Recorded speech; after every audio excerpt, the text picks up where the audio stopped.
Sa liblib na lugar, dito sa Pinamalayan Oriental, Mindoro, isang matandang lalaki ang aming napuntahan. Simpleng tahanan na halos pinagtagpi-tagpi lang ang dingding nito.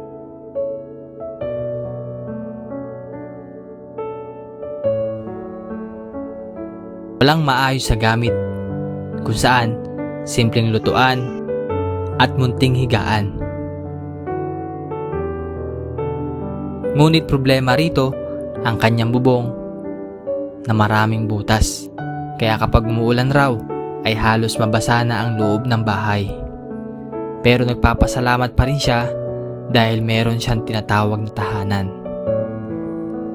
Kasakasama niya rito ang kanyang asawa, ngunit iniwan muna siya pansamantala upang maghanap buhay. Mahirap ang buhay ni tatay, pero pinipilit niyang harapin ito. At kung minsan raw talaga, dumadating sa punto na wala nang masaing. Kaya pantawid gutom niya, saging at ang kanyang pananim. Narito po ang kwento ng kanyang buhay.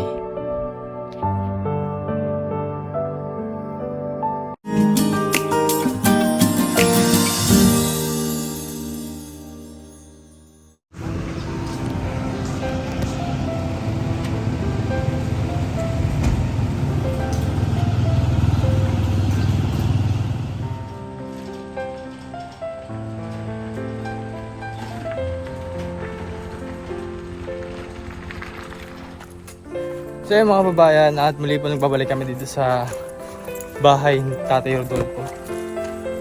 Yun nga po yung pinakang request niya na yero para sa bubong niya kasi daw muulan daw pati sa loob ng bahay niya. Bumili po tayo ng yero, 7 piraso para sa kalahating bahay ni Tatay Rodolfo. Thank you very much po kay Ma'am Betty na nagbigay po ng tulong para kay Tatay Rodolfo. At ito po ngayon, sisimulan na po namin. Tinatanggalan ni Tatay Rodolfo yung mga lumang yero.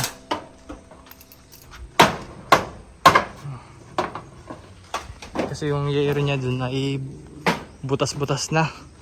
Tulad po nito, talagang makikita mo na kailangan ng palitan.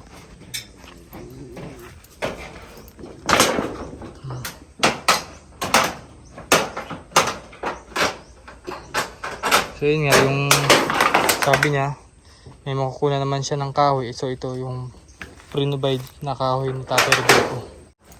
Kumuha dito sa gubat para yero na lamang aming bibilhin. Sama natin sa Tatay Rene.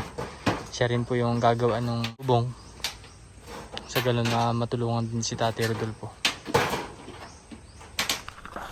So yung mga kababayan, itong mga nakikita niyo sa likod ko, mga halaman po yan ni Tatay Rodolfo. Yan po yung minsan ay pinagkakakitaan niya rin. Kung marami mga maputi ay binibenta niya rin sa palengke o sa mga taong pinagbebentahan niya. Sa ganun ay meron din siyang income kahit paano. Meron sitaw, okra, mais, daming gulay niya dito. Talagang hindi siya maubusan ng pangulam dito. Kasi masipag siyang magtanim ng mga gulay. So mga kababayan, yung lupa ni Tatay Rodolfo dito ay hindi po pag-aari niya. Pinapatira lamang po siya o pinapatirik lamang po siya. Kaya ganyan po yung itsura ng bahay niya. Kaya anytime ay pwede siyang paalisin dito sa lupang ito. So, yun lang po yung pinang-wish ni Tatay na magkaroon siya ng yero. Kahit papano man lang daw ay hindi tumulo sa loob ng bahay kapag umuulan. Siyempre hindi ko na ito magagawa kung wala yung mga ating mga sponsor. Ayun, katulad po ni Ma'am Betty na palagi nandyan po at sumusuporta sa bawat mission ko dito sa Oriental Mindoro. Maraming salamat po Ma'am Betty. So hindi na tatanggalin yung pinakang kugon para mas mas malamig. Kung saan baga hindi direct na init yung mararamdaman mo sa loob ng bahay niya, kaya hindi natatanggalin.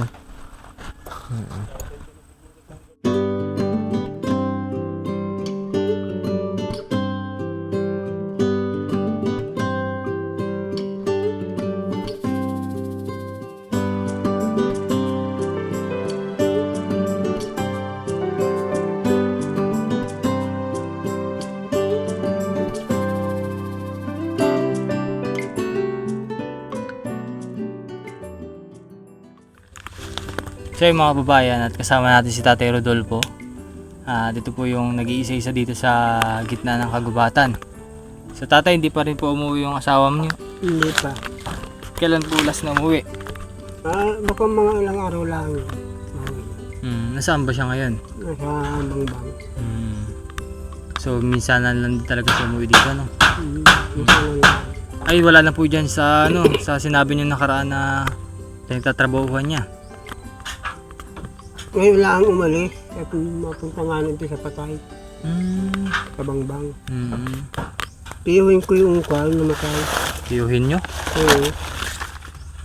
Ano yung masasabi nyo at ginagawa na yung bahay ninyo? Masaya ba si Tatay Rodolfo? Buti na. Kundi na. Masasaya din eh. Ha? Masasaya din. Masaya din. Parang tinipid yung sa'yo ni Tatay Rodolfo.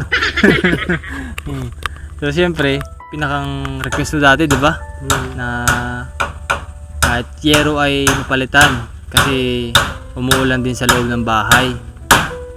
Noong nakaraan ba, nung umulan, talagang tumutulo din sa loob. Tulo talaga. So hindi naman tayo pwedeng magpagawa dito ng bahay kasi hindi naman sa yung lupa, no? Oo. Kasi anytime po ay pwedeng palisin si Tatay Rodolfo.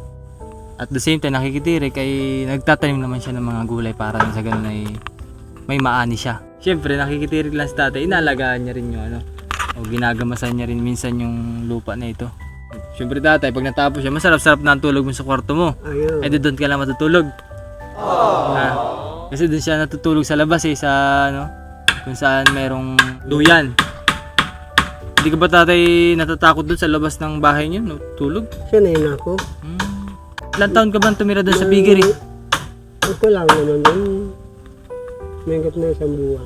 Sa Bigiri? Oo. Pero taga saan ka ba? Taga akong kami doon sa Santo Niño. Dati. Oh, may bahay kayo doon. Meron. Ako rin nagawa. Pero ba't kayo napadpad dito kung may bahay kayo doon? Ay, ganun kapatid ko. Yung manukang ito ay nagparito. Kapatid ko yun. Dito nagparito. So ibig sabihin Tatay, sa Santo Niño? Sa Santo Niño may bahay pa kayo hanggang ngayon doon? Wala na. Inalis nyo rin lang. Hmm. So ibig sabihin nakikitirik lang din kayo doon? Oo, nakikitirik lang.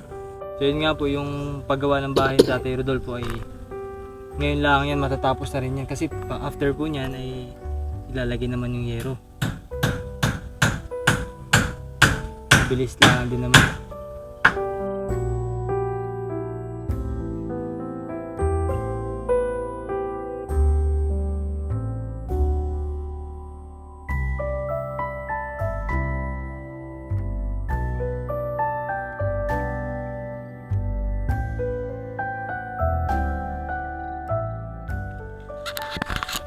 Kuha tayong buko guys. Hantay. Nyug na yan? Hindi, yung kabila. Ay, ito? Ito lang. Ay, ito ba? Ay, sa taas. Ito Bah. tatlong ere. Ayos yung... Hindi naman ito. Ayos yung patungan Tatay Dati na natin mga Hindi naman ito maputol? maputol tinikan niya.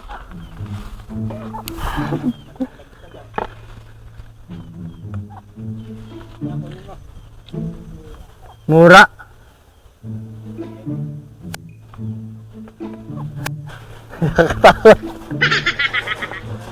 Sinubukan kong akyatin ang bukong ito, ngunit kinabahan ako. Kaya next time na lang. Kaya bumaba na lang ako. At si Tatay Rodolfo na lang ang kumuha. Dati niya pala itong trabaho, ang pangunguha ng buko. Kaya ganun lang kasimple ang pag-akyat niya. Nakakatakot yung patungan, baka mamay maputol.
So yun guys, after nga ng ilang oras ay natapos na natin na mayerohan itong bahay ni Tatay Rodolfo. So yun nga, kaya napabilis din yung trabaho dahil nilagay lang po itong mga kinuha ni Tatay Rodolfo na kahoy. Parang sinapin lang din at pinakuan at saka nilagyan ni Tatay rin ng yero. Kaya mabilis lang ginawa. So pakita ko Salamat sa tulong mo sa akin.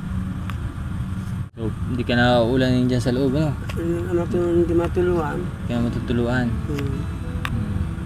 Tsaka pwede ka na matulog dun sa loob. Hindi na. Yes na. At muli po nagpapasalamat din ako sa sponsor natin kay Ma'am Betty sa tulong niyo po kay Tatay Rodolfo. At sana po ay gabayan pa kayo ni Lord at bigyan pa kayo ng lakas na pangatawan sa pang-araw-araw na inyong mga ginagawa. Upang mas marami pa po tayong matulungan na katulad ni Tatay Rodolfo. At yun nga po sa mga nais po magpahatid po ng tulong para kay Tatay, mag-message lang po kayo sa Ren Vlogs. Pinakita niyo po sa screen at any amount po ay malaking tulong po yun para kay Tatay Rodolfo. Bibisita-bisita na lang po ulit kami dito, ano? At yun nga Tatay, nakalimutan ako yung solar ninyo ay naiwan ko sa bahay. So dadaling ko na lang po dito para ihabol po, ano? Kasi para mailagay mo. Kasi ang pinakang solar lang ni Tatay, o pinakang ilaw lang dito, yung maliit na bumbilya na solar, mas maganda yung mas maganda ibibigay natin kay Tatay kasi medyo malakas yun na solar light. Although maliit pero malakas yung ilaw noon. Pwede niya ilagay dito sa likod o pwede niya sa harap. So guys, at maraming salamat po sa inyong panonood at this is Ren Vlogs. Peace out po. Thank you po. Sa birthday ko, maparin ko tayo. Ha? Sa birthday ko, Ay kailan ang birthday mo? Pasko. Pasko? December 25? December 25 talaga ang birthday mo? Ay, anong handa mo doon? Ayan mo kayo, kahit kaunti. Sige. Ilang taon ka na? Sa Mga 16 na ako. 60? Taon. Sabi mo nakaraan, ano ka na? 70, ano ka na? 76? Ngayon sunod. Ha? Ngayon sunod. Taon ka na nun? Kailan baga ikaw pinanganak? Ay, hindi ko pa nga alam. Hindi alam. Ano yung aming kuwan papilis?